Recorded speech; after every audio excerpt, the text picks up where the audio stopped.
Welcome to our channel. Today we how to withdraw Nabu Casa Home Assistant subscription easy tutorial step by step clearly. To withdraw your Nabu Casa Home Assistant subscription, start by opening your preferred web browser. Navigate to the Home Assistant website.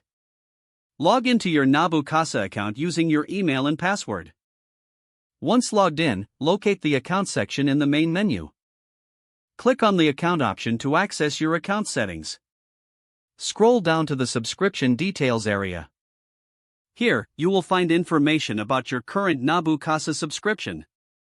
Look for the option that says Manage Subscription or Cancel Subscription. Click on that option to proceed. You may see a confirmation box prompting you to confirm the cancellation. Read through the information provided regarding the consequences of canceling. If you're certain you want to continue, confirm the cancellation. After confirmation, your subscription will be marked for cancellation. You will receive an email confirming the cancellation process. Keep an eye on your inbox for this confirmation email. Check if there are any final instructions or important information in that email. You are now successfully in the process of withdrawing your Nabu Casa subscription.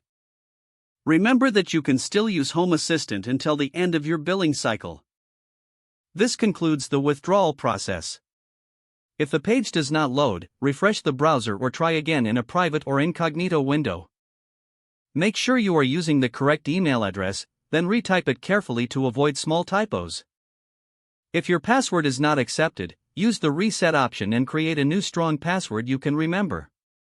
Check your spam folder for verification or security emails, then complete any requested confirmation steps. Enable two-factor authentication if available to improve account security and reduce unauthorized access risk. After signing in, review your profile details so your contact information and settings are accurate and current. If you see an error message, note it down and try again after restarting your device and internet connection. Log out when you finish, especially on shared devices, to keep your account and payment information secure. If the page does not load, refresh the browser or try again in a private or incognito window. Make sure you are using the correct email address, then retype it carefully to avoid small typos. Don't forget to like this video and subscribe to our channel for more step-by-step tech guides.